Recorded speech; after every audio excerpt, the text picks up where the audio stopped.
All right.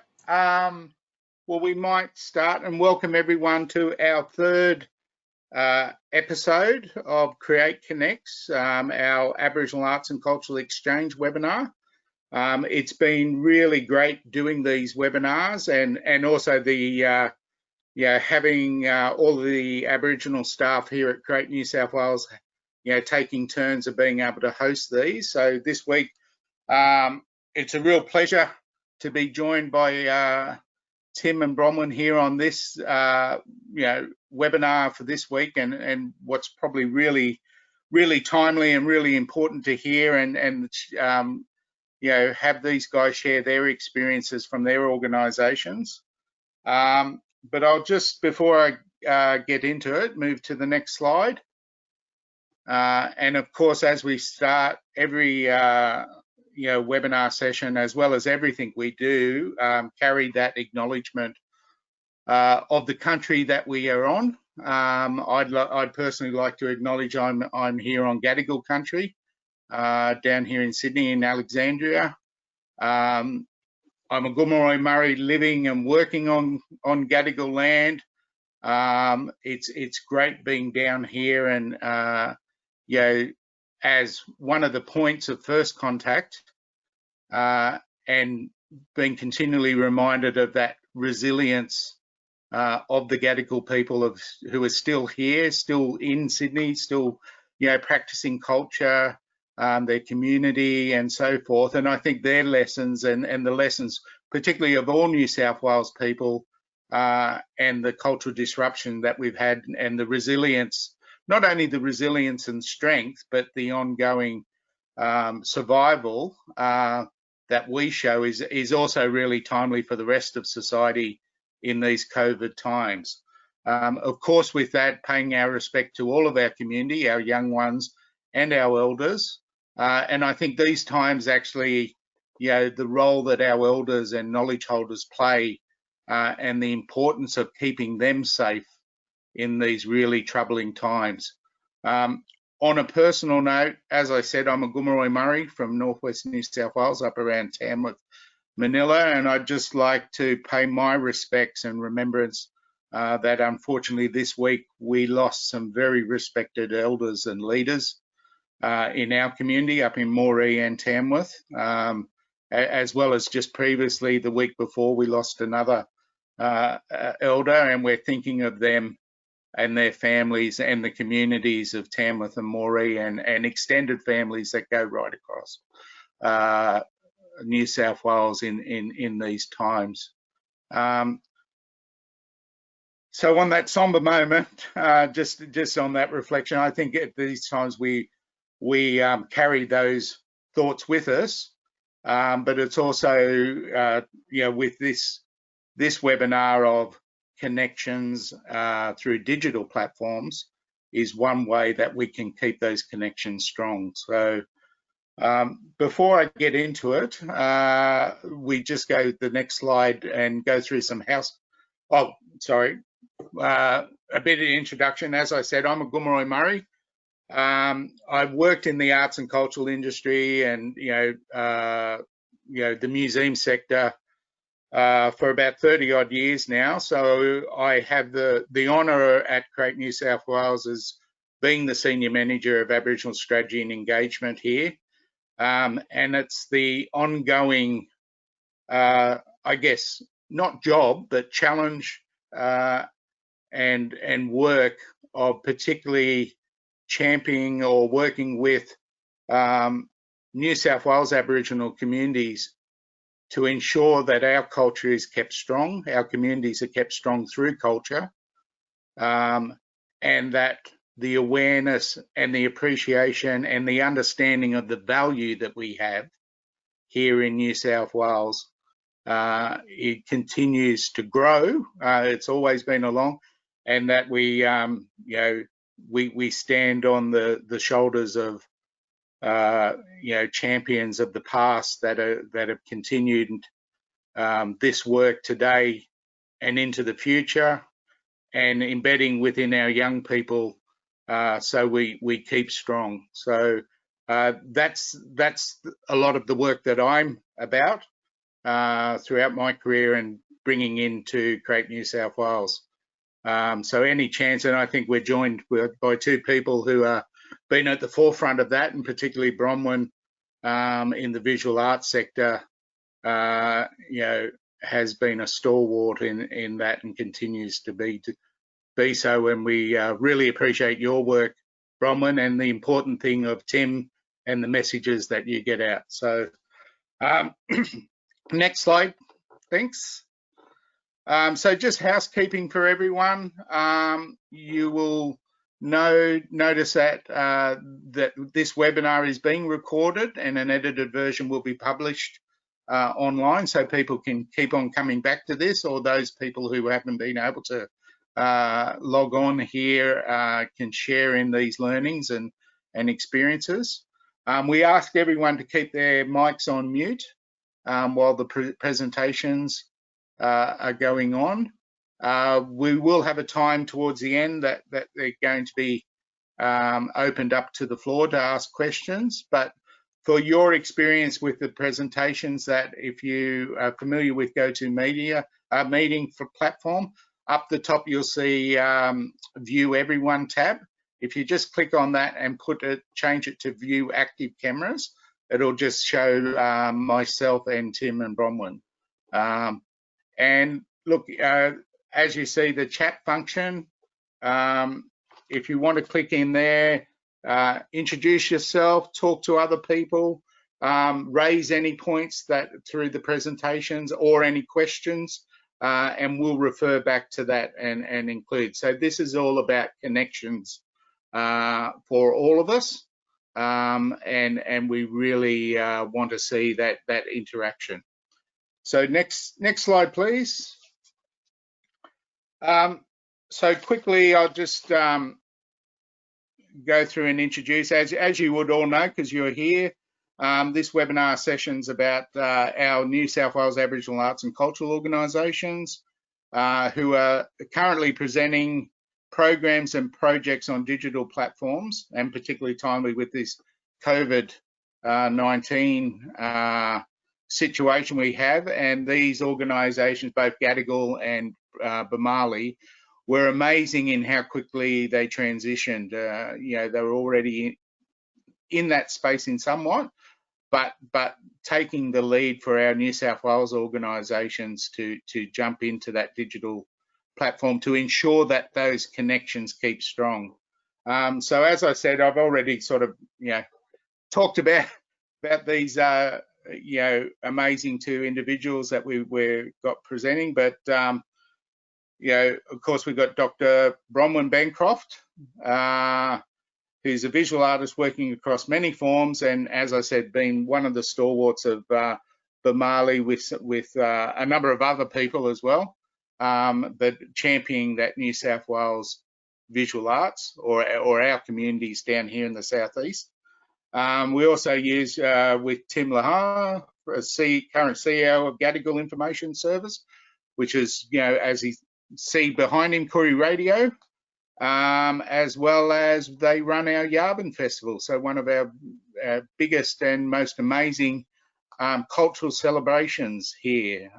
So a lot of great work happening out of these organisations, and I'm really interested to hear what these guys have to say, particularly around the digital space. So we'll move on. I think Bronwyn is first off. So Bronwyn, I'll hand it over to you for your presentation. Okay, I'll just turn the microphone. Oh, I think my microphone's off. Hi everyone, Jingi Walla. I would like to acknowledge the Awakwa people of Byron Bay area, in particular the elders, and Delta K, who has been amazing in this area.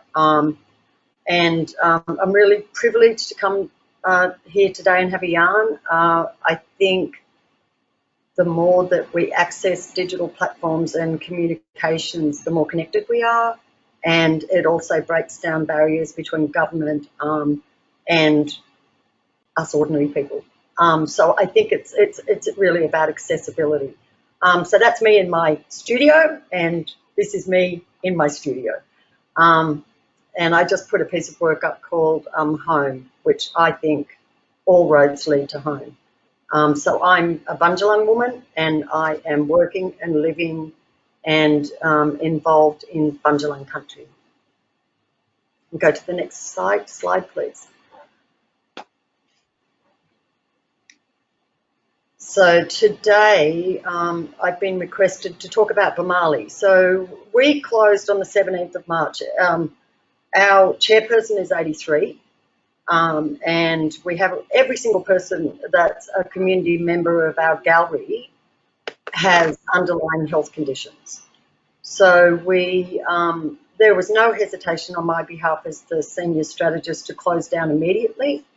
And to initialise our very small team of 4 people, and 3, we're all part-time, but we work full-time. But we just basically initialised the lockdown to ensure that our elders and the people with prevailing sicknesses were catered for, looked after, and that was our social, cultural responsibility. And I never had any hesitation in relation to that.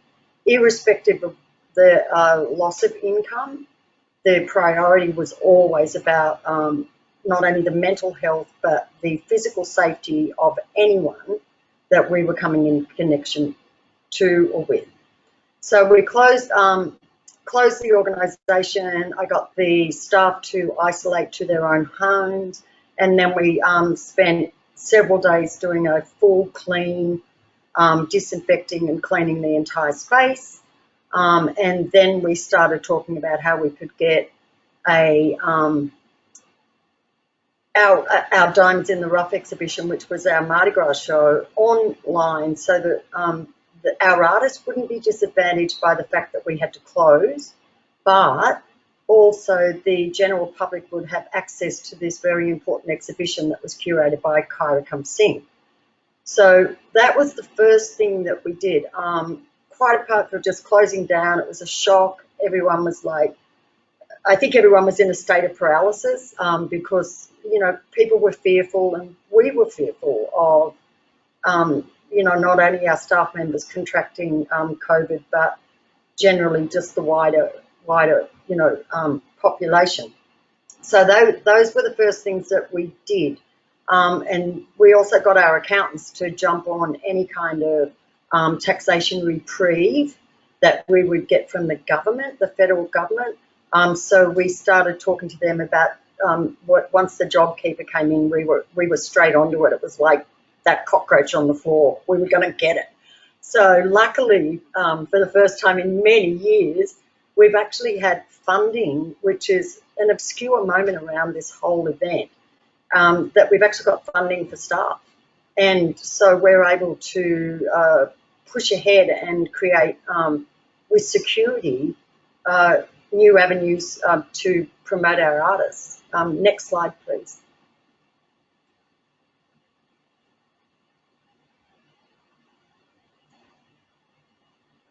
So we've also initiated, it was uncannily, we just had to finish our strategic planning for Create, for multi-year funding application, and we worked very hard, and that was the pre-COVID. And so we were lucky that we had our strategy in place to keep moving forward so we didn't panic. And that was one of the key criteria for us being able to actually be calm. We knew what we were doing. We knew what we were doing in advance over 3 years. We had our plan. So this is what we actually felt calm about, was that all we had to do was find a platform to do a virtual exhibition, and Kyra was already onto that because she'd been the Encounter Fellow, and so she was hot on that. She was like, oh, I know exactly, we can get this particular platform, we can create a virtual gallery. So we documented our art, and this exhibition, which I think has been incredible in terms of the pandemic and the parallel to Cook bringing his pandemic to Australia. It was called Not Young, Not Free, but we also changed all of our presentation and how we were going to be viewed with a new, fresh imagery that connected to the organisation. And so Not Young or Free was connected to the current national anthem, which, as Kyra says, we are not young, and we are definitely, we're the oldest culture in the world. And I get sick of saying that to people. It's like, how much don't you appreciate about our longevity in this country?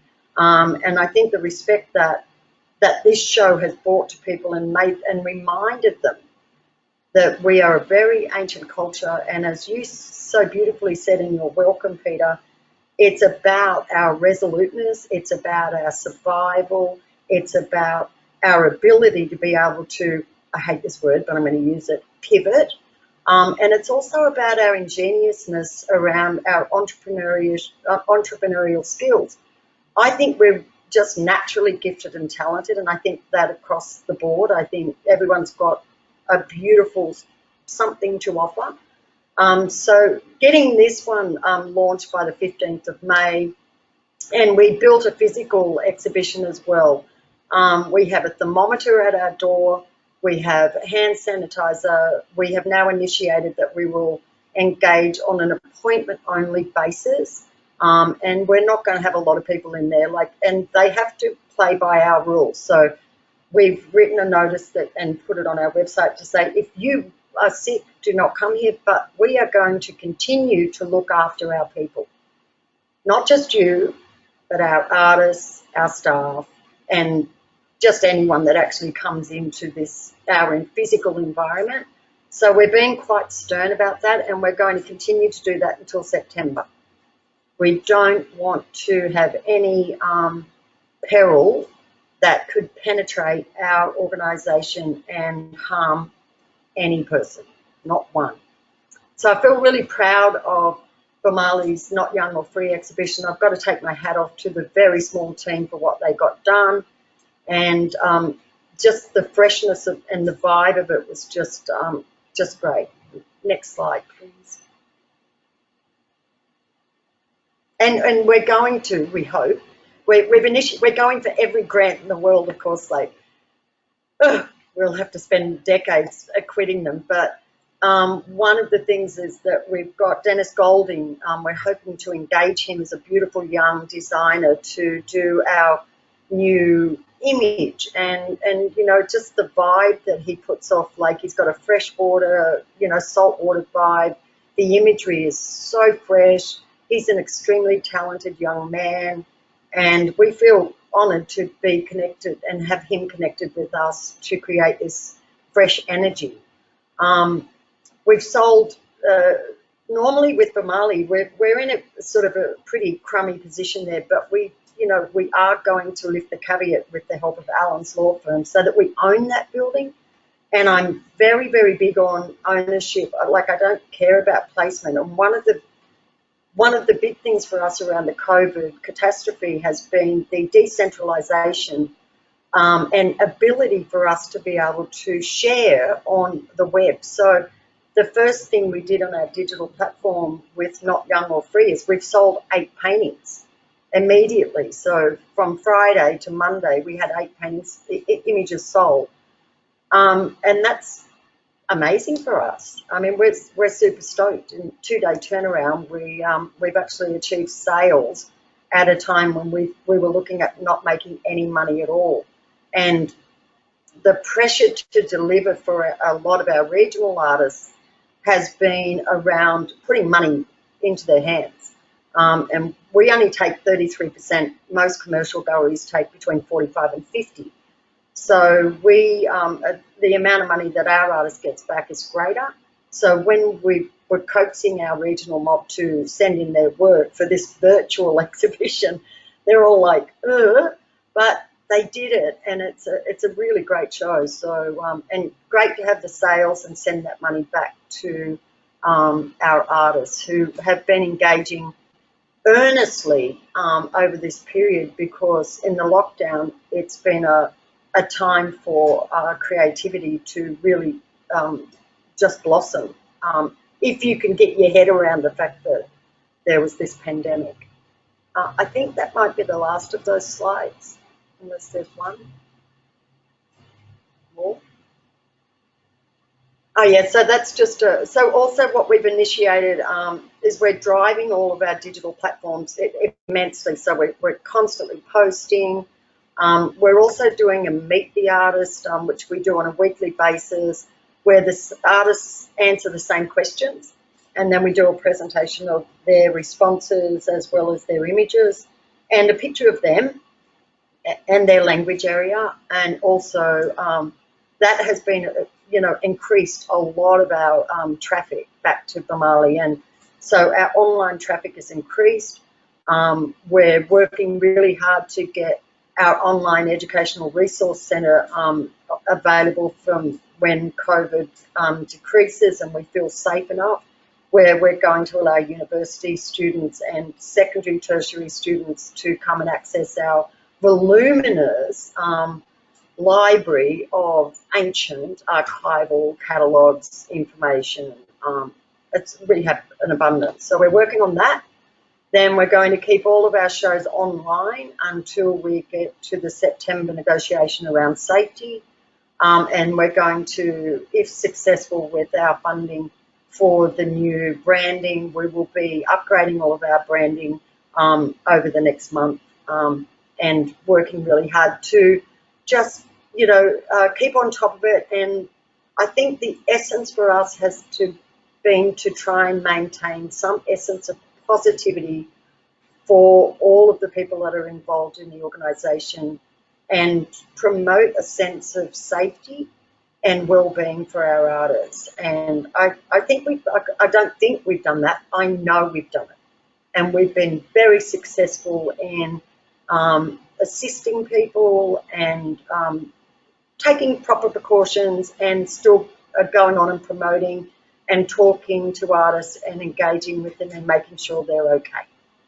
So it's all been about kindness, care and protection, and I feel extremely proud of everyone over this last period, because there are opportunities there for New South Wales people out of this moment. And the one thing I'll add to this is that we do everything on nothing. So when COVID hit, it's just like we were working on nothing anyway. So anything that we got as an additional, component to what we wanted to do with our delivery was exceptional. So we're not only extremely grateful, but we've also got a lot more freedom. We got some money from the Australia Council as part of, the COVID moment. We got 2 grants from the Australia Council actually, totaling around 19K. So to help with digital platforming. So extremely grateful for the support from AusCo. And we're just hoping that we can gravitate towards more grants, successful grants, so that we can continue to develop and be entrepreneurial in this space. We jumped earlier than most galleries did by 3 weeks and are very determined to look after our community and staunch about that. And there was no wavering at all.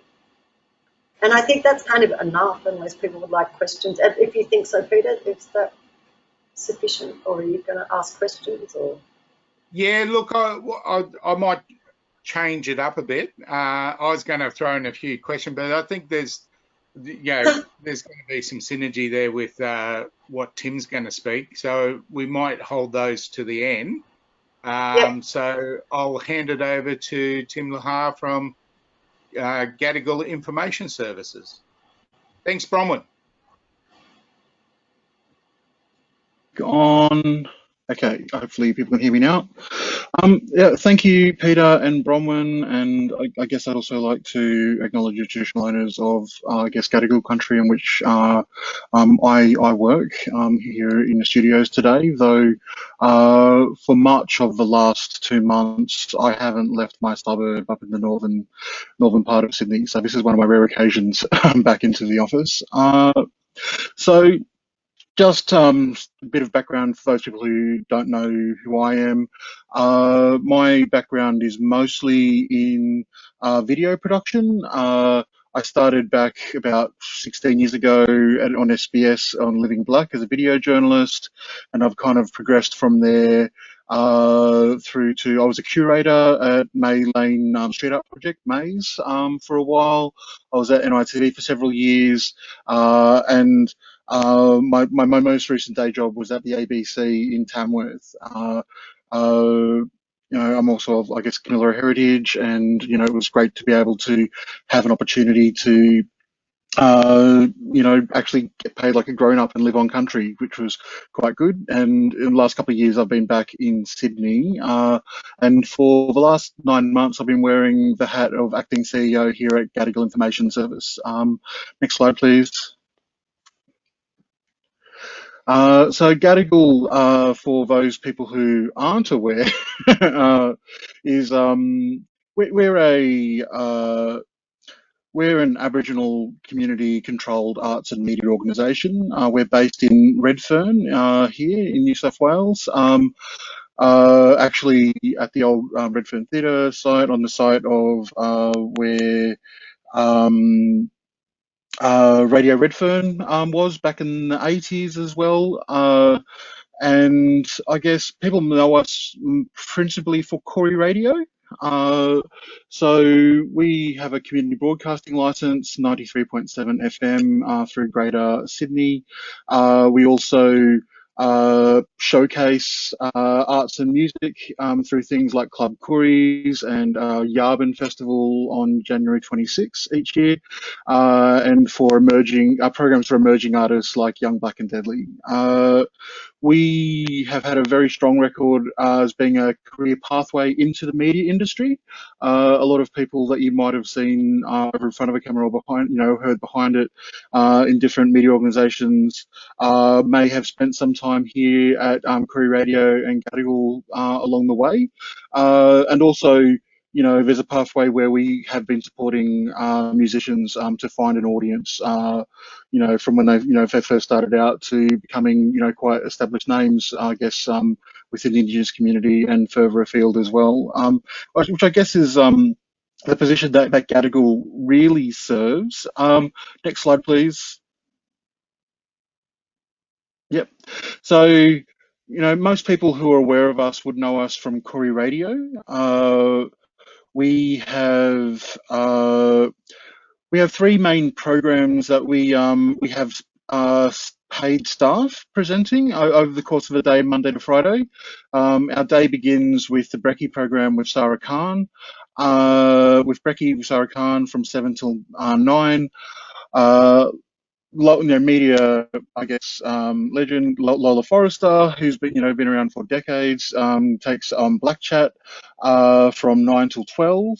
And we've been lucky. One of the things we've been quite lucky, I guess, within the COVID experience is that Mark Ross, Monkey Mucky, would have seen at the last session, hasn't been able to leave the country, so we've been able to secure him to do our Making Tracks program from 3 till 6 Monday to Friday every evening. And I find he's been really great at being able to feature the work that artists and musicians have been doing as they navigate these new digital landscapes that we all had to do as we're all isolating and working from home. Next slide, please. Yes, Colin. Yeah, it was a great history of radio here. So we're legacy, I guess, in many ways, as a radio station, but also as a part of within the community, and we I guess we stand on the shoulders of people who've come before us in the work that we do at Koori Radio, but also with the work that we do with Yabun and all of that kind of stuff. There's very much a storied history within Redfern and Sydney generally. So I guess focusing on COVID, for those, I'm sure a lot of people would know, for those people who aren't aware, we were actually impacted very early. By the time the nation was going into lockdown, we'd already been quarantined for over a week, and we were emerging from lockdown. So what happened with us is on Wednesday, the 11th of March, I believe. Yeah, from the notice it on the 11th of March, we I got a call at 3:30 in the afternoon, saying that there was a secondee that was, that potentially could have been working in Redfern or La Perouse, who has tested positive for COVID, but we don't know who. 10 minutes later, we got the call that it was us. It was a secondee who'd been placed with us for about 3 weeks at this stage, who had tested positive. Now, he hadn't been in our offices for several days because he had taken him home. He'd stayed home because he was symptomatic for a couple of days, and then I just didn't, hear from him for a bit after that. I later found out was because he, had been hospitalised and was waiting for testing. What it meant though was that, a lot of this was like stuff we were finding as we were going along. But what it meant that there were 2 whole days from the third and 4th of March where we had someone, an active case of COVID, who was working in our offices side by side with all of our staff.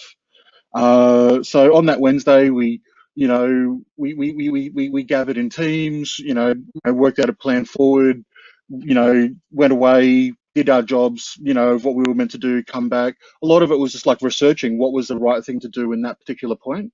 Because very much at that point, like, COVID was still something that people saw as was over somewhere else, overseas.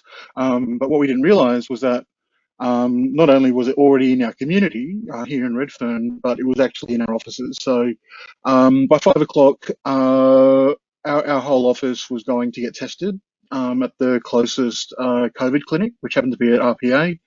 And then by 7 p.m, we were pretty much, scrambling to do whatever we could to make sure our service could continue. While we were effectively being told to go into lockdown. So 9 of our staff had to self-isolate while we waited on results.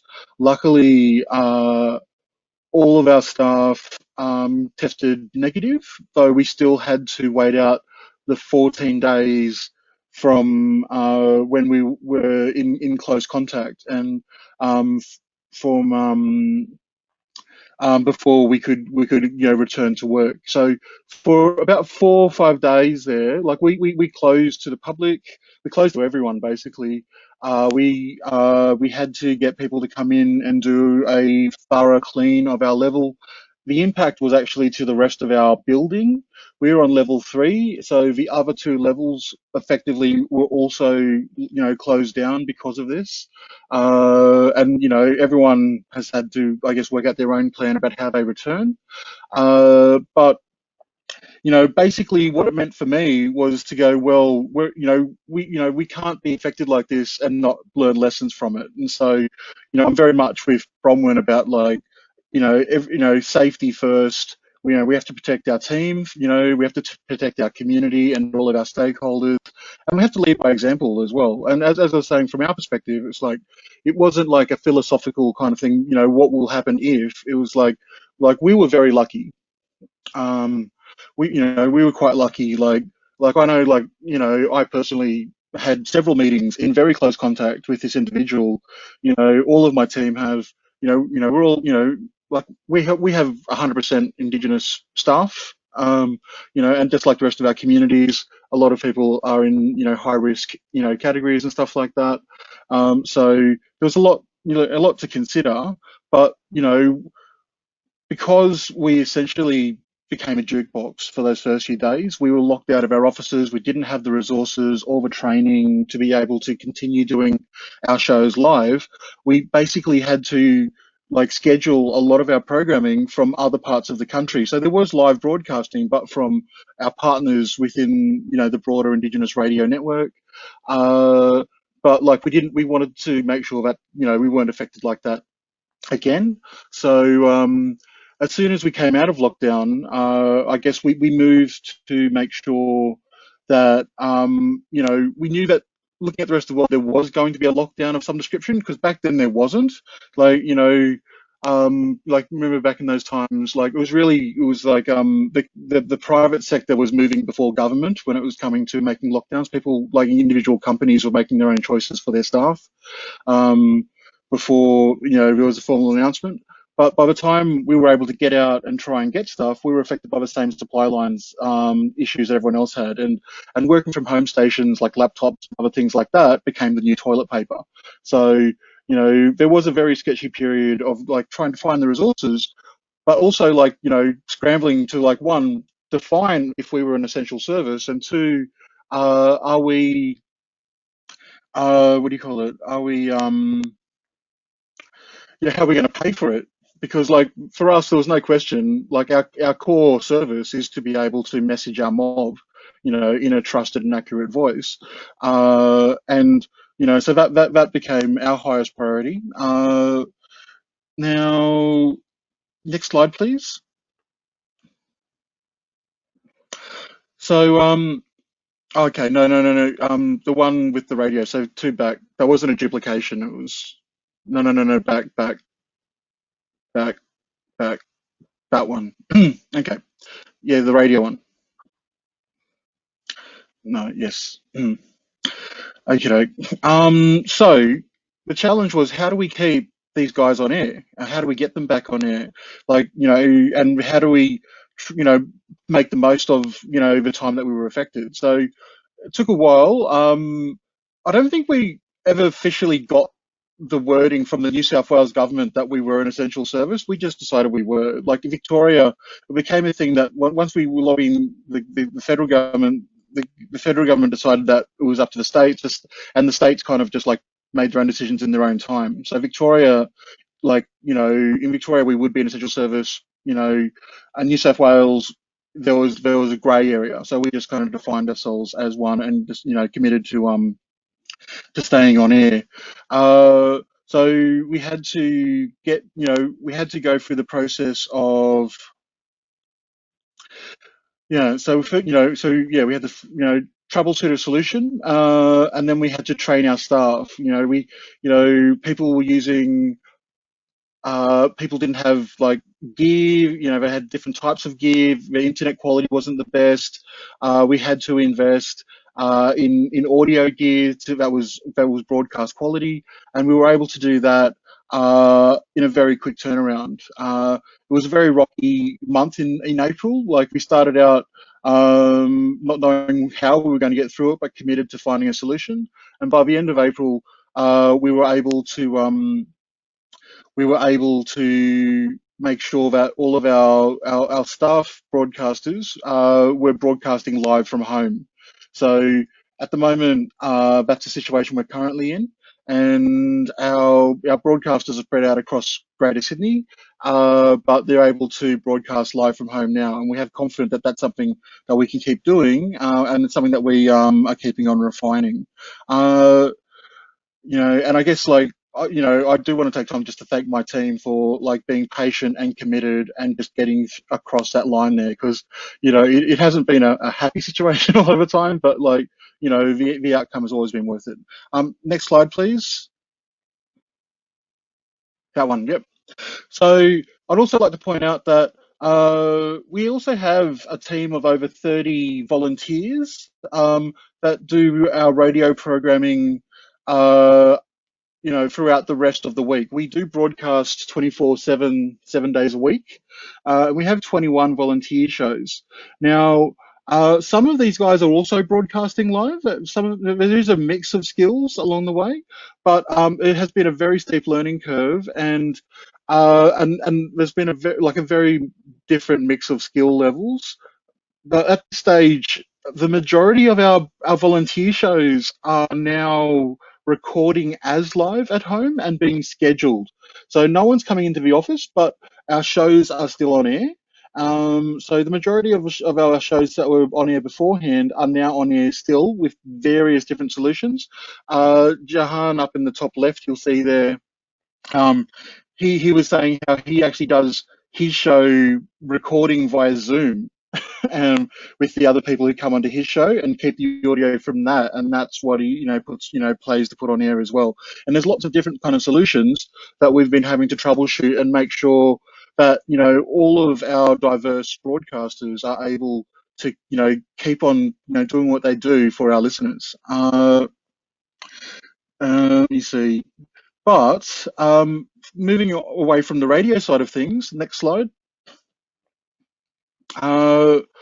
Now, I guess our focus is, how can we do more as an arts organisation? How can we, do what we do when it comes to showcasing artists in the real space? And I guess like the most thing we're known for is Yabun. Now, this is like we are quite adept at being able to put on Yabun with very short notice. We tend to do it, in a turnaround where we have some kind of flexibility going towards the end of the year, but because there's so many unknowns at the moment, like for example, Yabun is an event that annually gets around 40 to 50,000 people come through the side of Victoria Park on January 26th over the course of a day.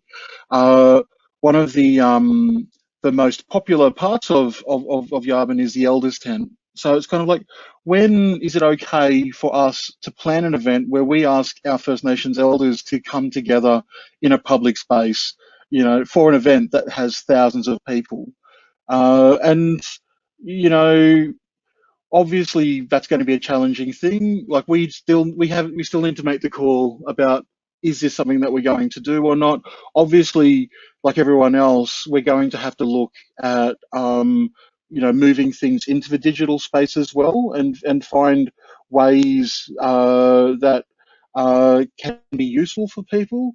At the moment, I'm trying to consider assuming that the restrictions allow, how do we maybe run an event where those people who feel comfortable, coming together in real space are able to be supported in some way, but, also, have that duty of care for those people who will have no choice but to connect remotely. So I guess Yabun is, for us, it's non-negotiable. January 26th is a date, that is important, that should be commemorated. Yabun Festival now is getting into our 18th year. And so it's something that we'll be looking to do, but it's something where, like everyone else, we're investigating how we can actually do that for 2021.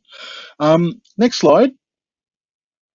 So looking ahead, I guess one of the main challenges for us has been, like Bronwyn was saying, we also need to improve our digital presence. So a lot of our front-facing stuff, like our website and how people access our digital stream, via the app or through other kinds of ways like that. We need to kind of improve how the front-facing part of that. A lot of what I've been doing as well during this last period of time is improving our back end, so that we actually kind of have the internal infrastructure to be able to build that onto.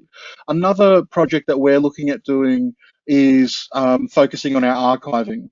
So, one, just to kind of like take advantage of finally being able to deal with a lot of the archives that we do have, but how can we learn to treat that safely and store it properly, but then share it with an audience. We have such a backlog of works that we definitely are looking to repurpose and reversion in this current space. One consideration for us is that quite quickly we have to kind of look at what was part of our 4-year plan of what we were going to roll out in small stages over time, and kind of bring a lot of that forward. So some of our ideas around digital delivery is probably being brought forward. Other projects that we had in mind that involved, say, recording content with elders in groups, that's something we're going to have to kind of relook at now, because obviously what we can do in the real world space and otherwise is challenging. I guess our focus is going to be, reversioning and repurposing content that we currently have, in our radio shows, into things like podcasting, but we're also, and then also looking at creating new content delivery through podcasting as well, but also, I guess, expanding from audio into video. That's a large part of our plan moving forward. One thing I'd like to say just before wrapping up, because I know my time is going a bit much, is that with this race to go to digital, one of the important things for us at Koori Radio is acknowledging that even before COVID and the move into digital that was already happening, radio has a strong future, and FM, at least for the next decade. A lot of the stats around it are quite positive. And so for those people who are maybe left by the digital divide, in accessibility around being able to connect to digital content, Gadigal, I feel, serves a very strong purpose in just being able to make sure that our FM is still accessible for those people who may be left behind. But anyhow, I'll close off there and see if you have other questions. Thanks, Tim. And once more, thanks, Bronwyn. Look, we'll open it up to questions shortly, but I've just been doing some notes and I'd like to, pop in some of my questions and thoughts. It was amazing listening to both of you guys and the challenges that you had to actually deal with. And as Bronwyn said, that quick digital pivot. But I guess like thinking about the audience and that, as well as if we could turn back the clock and you give advice to yourselves or others in terms of those challenges, what you've experienced over the last couple of months. You both, it's pretty much both hit with the need to do something quite dramatic almost around the same time in that early March period, and now we're in towards the end of May. In that period, what have your learnings been, and what would be the top one thing that you would suggest either other people or yourselves in the past that you really need to concentrate above all other things? You want to go first, Tim? Oh, why, thank you. I guess it's the same thing, but it's in two parts. It's like in this kind of isolated environment where we haven't been in close contact with the rest of our team. I guess it's so important to celebrate the wins, how small they are, and just be patient, for yourself and other people, and just keep on keeping on going forward, trying to achieve the goal, because it's so important, when everything's life and death and there's so much awful things in the world, like the little things that you're experiencing, they're worth acknowledging, and I mean, you have a win, definitely celebrate it. Yeah. Bron? Yeah, I think for us, personally, I felt a lot of paralysis because Femi is, such a respected elder, and my first concern was really about like the elders. I was like, there's that prompted action. I think the custodian role that we play as we go from young people to emerging elders to elders ourselves, and the migratory experience of that, and especially through this COVID experience, has really highlighted that it is not just about caring for country, it's about caring for the people who created the knowledge and the information that we should be respecting at all times. And for me, one of the absolute, the greatest momentums, which I've always carried with me, is the respect, acknowledgement, and protection of our elders. And during this COVID experience, it's just kind of funny, but Femi and I were talking on the phone, which we kind of try to do daily, check up on each other. and she learned how to FaceTime. So she's like, oh, look at you, there you are. So that personal interactive moment on a device meant that the sort of disjointed nature of being isolated was diminished, and we were able to have a yarn and a laugh. And I think that sort of really helped in terms of getting the courage to keep going forward and not being paralysed by I stopped watching the news. It drove me nuts. And I was like, I'm going to deal with this on a case-by-case basis. I'm going to look at it as around people that I care and love for, and I'm not going to be frightened by the news. I'm going to be proactive for my people and get stuff done.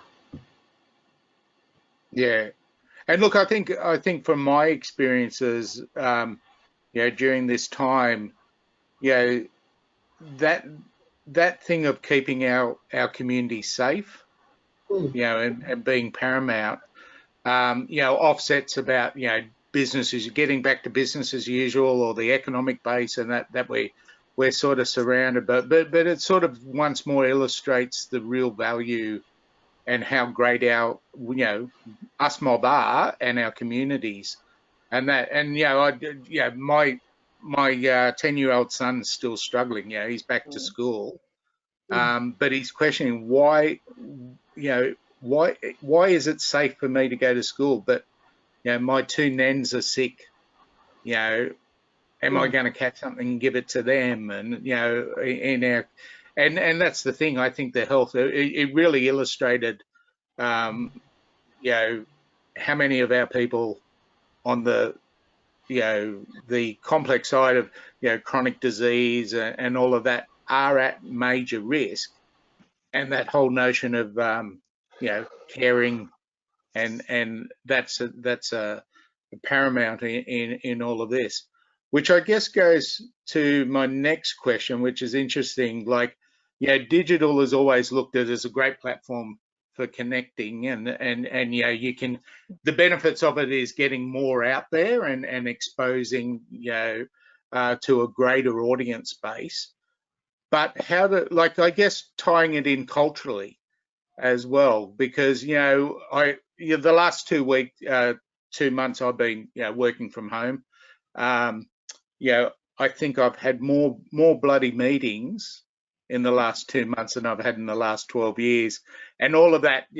No such thing as crew time as soon as that calendar hits and all of that. But I must say, as soon as the cafes open, Bibby, who I work with, instead of doing our normal Zoom meetings, I'm on the phone and I'll come over and we'll have a coffee and all of that. So how do you guys manage that in terms of, I know, Tim, your broadcast, so it's a little bit, but that cultural element of, are you seeing being brought into the digital world, how we can adapt, and one of the great things is that Facebook group, mob feeds, which seems to be, and keeping that connection and sharing it. But do you have any insights from how do we turn this digital space into a cultural space that we own? Bronwyn, do you want to go first on this one? Yeah, I'll help you out. I think one of the things about audience reach is it's not so much about how many people you get to, it's how effective you are.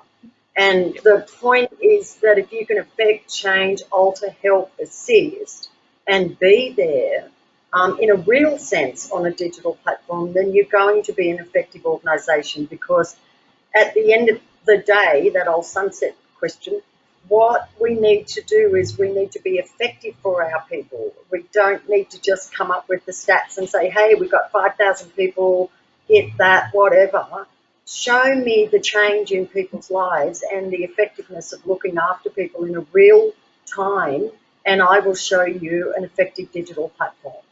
And the other thing that I'll add to that is it's going to be a revolution for our mob, because we are entrepreneurs and we are very skilled when we turn our minds to what we want to see around change for our people.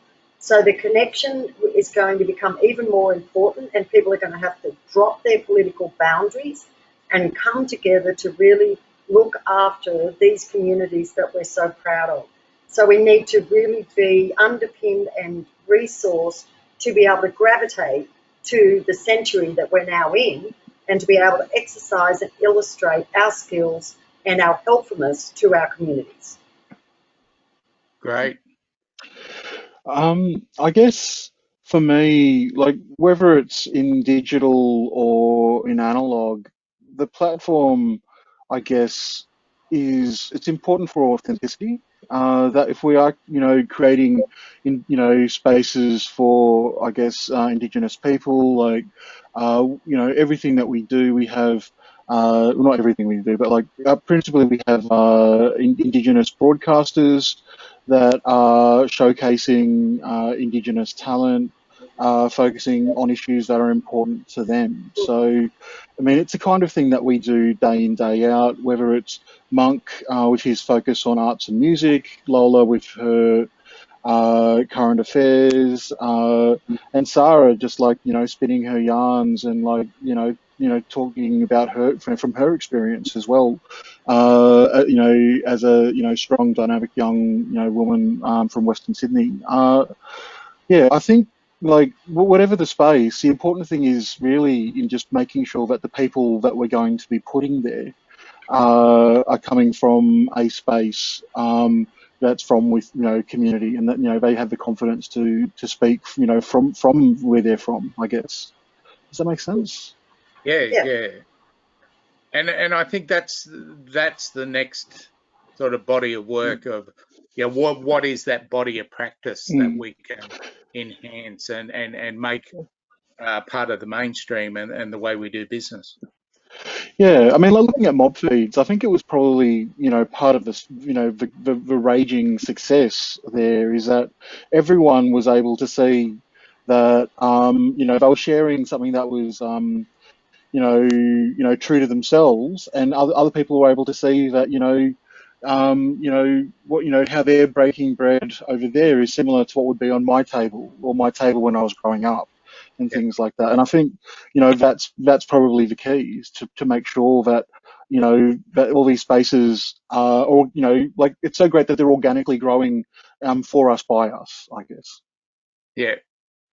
And I think that, for me personally, that was that, it's great seeing the mob feeds, but immediately, one of the things that I got inspired, at the same time with this, when COVID sort of hit in the lockdown, the one thing that I was like, go and get the flour for Johnny cakes, bully beef, rice, and all of that, just that, because you're immediately transported back to when you were young, and, it's a similar situation. But we've got a few questions, one from Leanne and one from Michelle. But before I jump into that, just one more last question that's sort of a good segue. but just particularly what you were saying, Bronwyn, about entrepreneurship, and you, Tim, and how I'll put it in the context. Pre-COVID, I always used to say,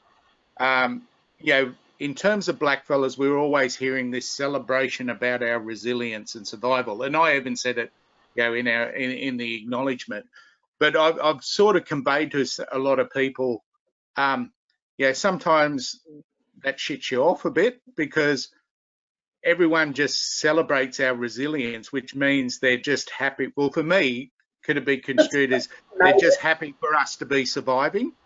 And when do we actually prosper and grow and take our rightful place, not only within our own communities and within the broader communities, but our own country, but also the world, that value. So I guess with any situations like COVID, where we're bedded in resilience, but you guys are all already sort of tapped into that there's opportunities out there. All of a sudden there were different funding opportunities and all of that. So I want you to sort of look at your crystal ball in front of you and say, tap into your entrepreneurial spirit of what's the big opportunity now that we, for you guys and for us all to be able to embrace this current environment. And we're always hearing about, when we come out of this COVID thing, and what it'll be. And in all likelihood, it's not going to be going back to what we were. It'll be something totally different. And I think that's the big challenge for us and our organisations and communities, that we're ready to take those opportunities. Otherwise, we'll just be left behind again. So what would you think is the big opportunity that you're not wanting to steal your thunder, or, you know, if you've got any strategic plans and all of that you'd like to share? Oh, why, thank you. Well, it's actually quite odd, Peter. It's a lot of the, like, you know, all our plans have been completely sidetracked. Where I was looking to expand this year was in, like, you know, doing events in, you know, outside of central Sydney, so in Western Sydney, across Western New South Wales. And as I was saying earlier, like, you know, another project specifically with elders, and like those things, I guess for me now have been parked because, or I need to do some more thinking about that. But like, I guess, so I guess what I'm bringing forward is, like, I'm probably going to focus about, I'm interested in, like, what the, you know, how we can do things in virtual space and in video and in the digital area, you know, space, that is different from what, you know, from what other people are doing. So I'm willing to, like, you know, we haven't rushed to do things very quickly in that. We've rushed to make sure that our existing level of delivery is still strong, and then we're looking to build on that. So we are actually getting to the point now of, like, how can we do new creative stuff on top of that? So I do have some ideas. I'll probably go into those specifically, but I think that the opportunity that we all have now is that while we all have, you know, have captive audiences and stuff like that, is that there is an appetite for content, you know, in the digital space. So really, it's a matter of, like, you know, being able to create content that I feel stands out from what other people are doing. So there's a lot of stuff that's very kind of Zoom like at the moment, and I think that's served a purpose, but I think people are going to kind of get a bit sick of that. But also, not only are the audiences there, but I think there's opportunity for cut through, not just within our Indigenous communities, but into the mainstream there. So I guess it's a matter of, like, how do we target that kind of conversation that will travel further? Bronwyn, do you have any thoughts? Yeah, I think what we're going to be doing, which I haven't discussed with anybody yet, but I'll float it. You know, one of the things that I found being an illustrator and an author is that, exactly as you said, Tim, that the content is the way forward. So what I'd like to see is the development of artist stories, so we can capture them at the time, a portfolio properly documented of their work, the history of where they come from, and to not just think about this as within the confines of an Australian psychological moment, but the world. So we want to go out and challenge people to start appreciating our Aboriginal artists and Torres Strait Islander artists. We want them to be elevated to the degree that they should be. We have amazing senior artists who do extraordinary work and often are not seen because they're not in the fashion set. And we want to democratise that space and bring it back to a level where everybody is appreciated for who they are. And I think COVID has accentuated that moment. And I mean, I was watching the live streaming of the Red Ochre Awards last night, and I just loved the fact that John Mundine finally got up after 3 attempts. You know, like, takes 3 times to get a Red Ochre, so never give up. But to see him acknowledged for his work, which goes across many decades, was kind of extraordinary, and a Bundjalung man, you know, amazing. So I think the novelty, I think you're right, Tim, the novelty around the Zooming and all of that will dissipate. And one of the things that I think our communities should drive forward is our storytelling, our narratives, visual, oral. We have the resources and the knowledge banks to be able to provide curriculum-based units and help our struggling education system to actually get proper stories that are truthfully taken and owned by the Aboriginal people who tell them. So I think that's like all them. So that's kind of like, I haven't told anybody at Boomalli that yet. So. If we're sharing our cards, like one thing I'd be interested in is, I think there's real opportunities for Indigenous storytelling in the virtual space and in AR. I'd love to look at how to maybe do live events that kind of can be used on like gaming consoles and things like that, where people can kind of interact and be a part and maybe go from stage to stage in a certain, like different types of ways. I think, what do you call it? There was another thought that I was going to have, but like, I mean, that's where I feel that you know, yeah, I was thinking that it's so important as everyone embraces STEM to, you know, for me, what I would like to see with Gadigal is to position ourselves as one of the components that's really pushing the A in STEAM. You know, like everyone in STEM is creating that road to walk down, but like we need to be the storytellers that, you know, I guess take that cultural element there, you know, in a different way that allows other people to engage as well. And like, you know, if you look at these different libraries, you know, online for where you access like storytelling, say like in documentary making in VR and things like that, there is not as many Indigenous stories there as there could be. So there is a frontier, you know, there, you know, for someone to stake a claim. Okay, great. And look, you know, that was some amazing gifts that you gave everyone there. So thank you for sharing that. At this point, I might ask everyone. We do have a few questions that have been put on the chat. I'll ask everyone to, you know, put on their cameras. And I might just go through, and we have a question from Leanne. Leanne, would you like to ask that directly, or would you like me to read it out for you? But for everyone, feel welcome to put your cameras on now, so we can all see each other.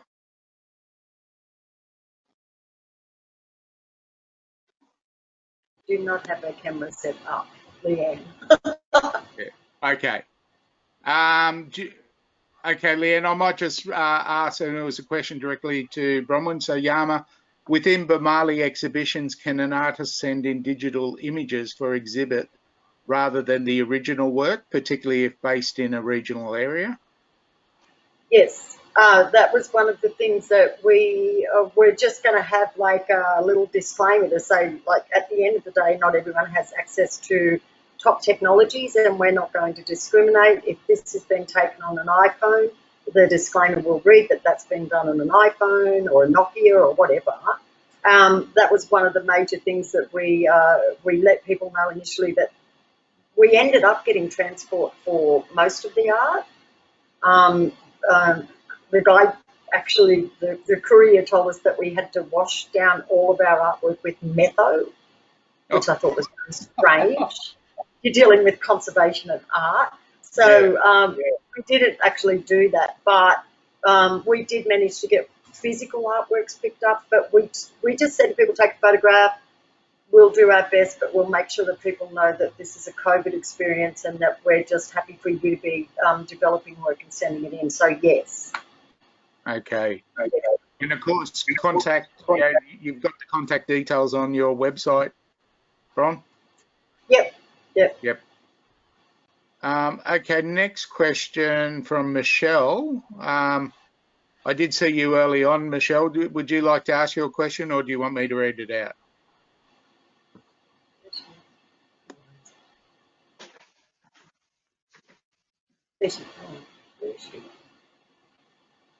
Okay, I might just keep the flow going.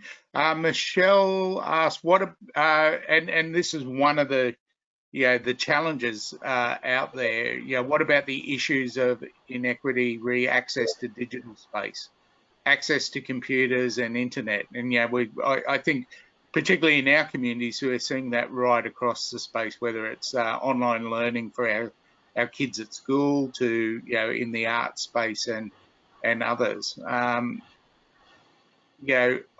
any suggestions there, or apart from dealing with particularly people in the regional areas that there's not good internet?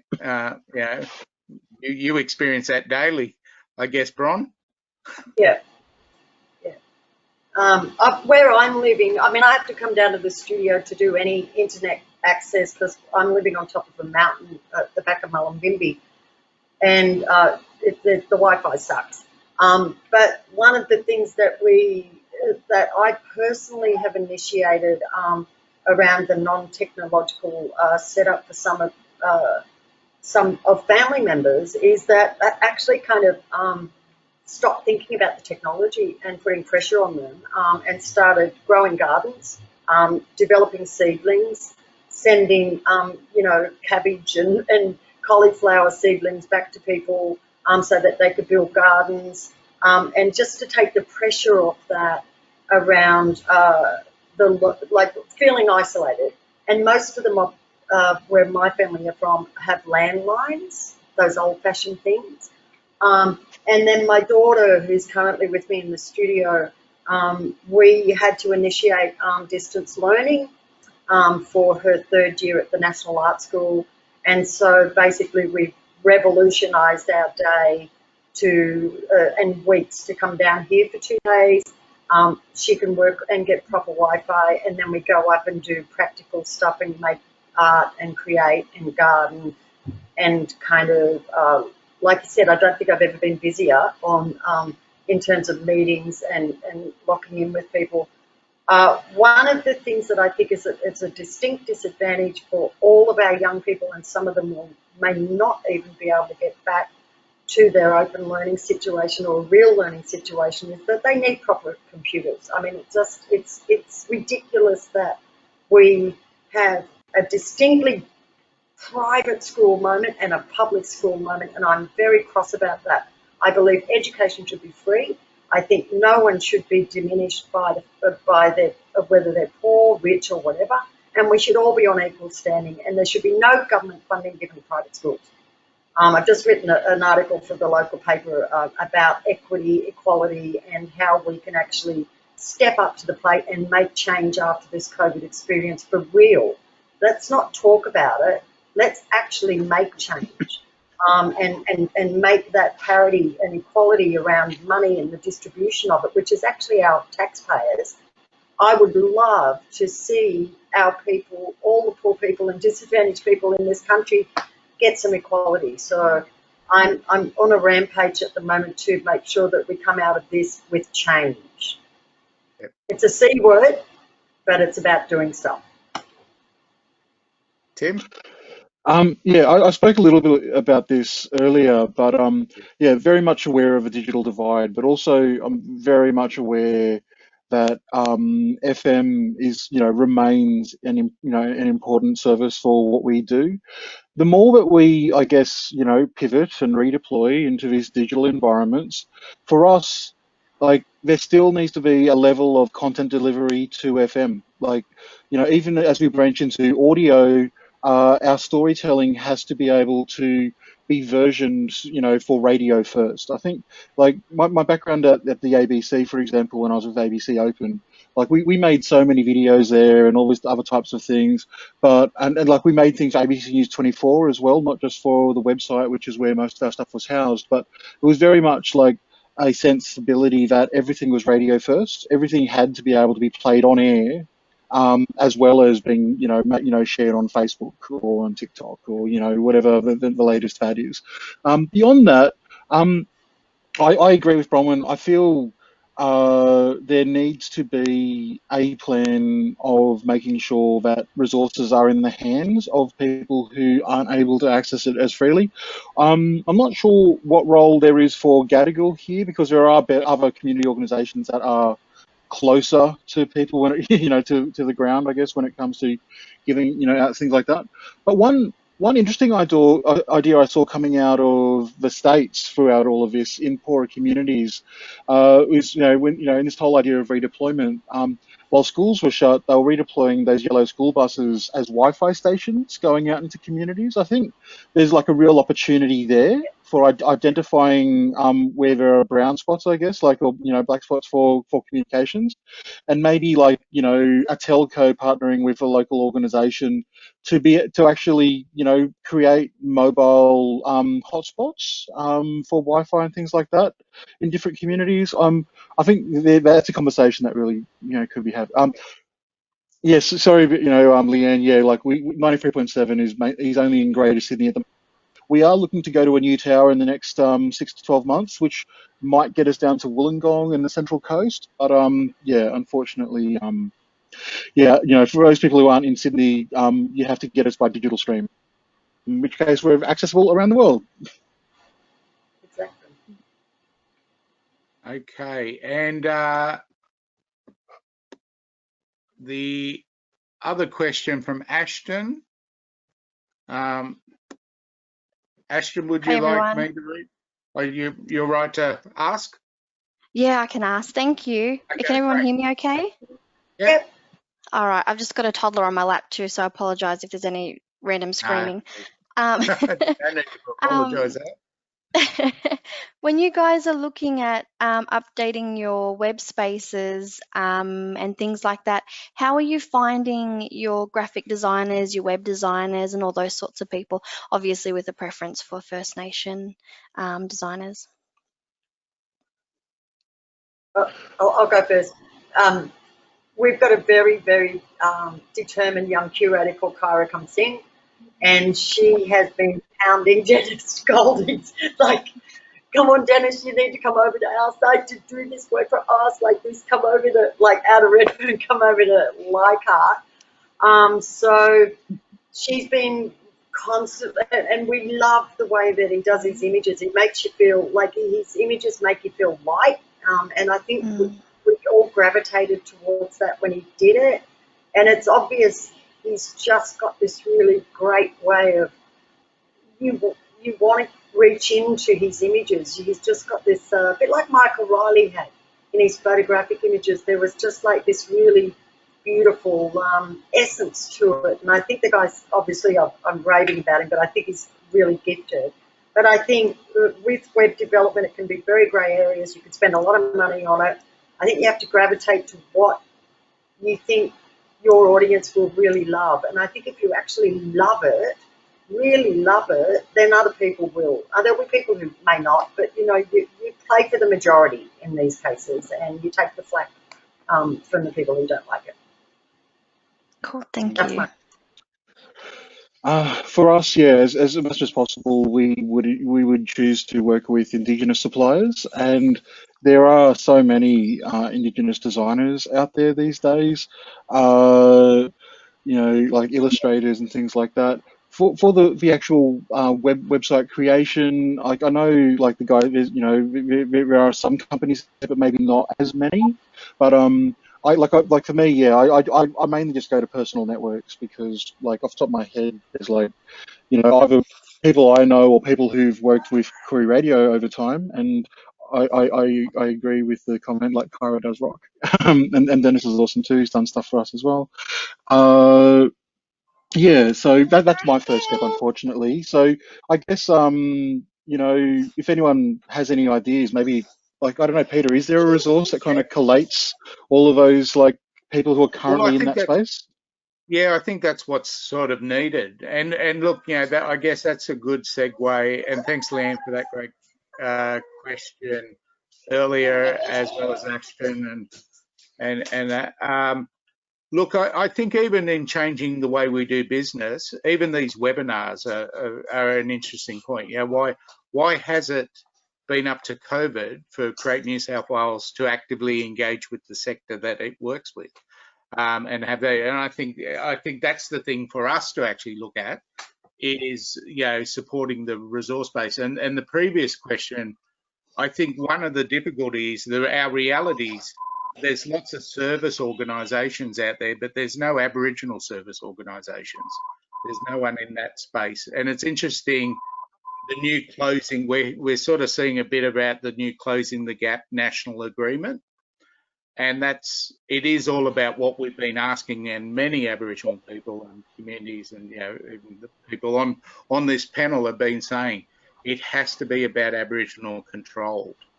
You know, we have our own solutions. So I think this is one of, for me, looking into my crystal ball, or my wish, that this is the opportunity that we can actually start to look at, you know, how do we better resource communities and artists and people, and come together to share, you know, with utilising tools like webinars or go-to meetings or Zoom meetings, and, you know, connect a bit more, and particularly with our connections across regional areas and so forth. So I guess we're coming to the end and wrapping up, but I just want to leave one last question to both Bronwyn and Tim, in that, you know, and thank you and the appreciation for being on this Create New South Wales webinar.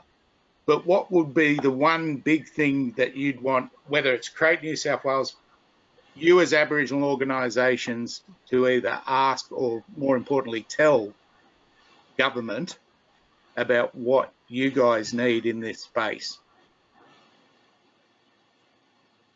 I've got two things. So I'm petitioning the local mayor of Leichhardt Council to do a rates exemption, which I hope to take across Australia, but start in New South Wales. And we requested help with assistance to defer 1/4 of rates during the COVID. We got nothing. They spelled our name incorrectly. They told us they would put a caveat on the building. And then we got the coldest letter. It just came out of the fridge. And it was sent to us to say, you're not getting anything. And we do a lot of work in that area for that council. So what we're going to do is do a motion to council, and then we're going to take it to state government to have all rates for all Aboriginal people who own, which is not a lot, their houses. And the comparative that I'm doing with that is that there are 60 churches who pay no rates in the Inner West Council. So that's one of the things we're doing. The second thing that I want, and I think should be essential in moving forward, is that we must protect the content, oral, visual, storytelling of all Aboriginal people. This digital delivery doesn't mean it's open slather for anyone to take everything that we offer and volunteer and use it ad infinitum without request, and making sure that we're protected in this digital space. We really have to be aware of the authenticity and the storytelling, and also protection of our people's artwork, words, stories. I really, because everyone's going crazy and they think just because you're on the digital platforms that they can just have everything. Well, no, you can't. It belongs to someone. It's their IP. So let's get that sorted. There's my crystal ball, by the way, too. Okay, great. Tim? Mic on. You're muted. There. Yeah, sorry, I had a phone coming.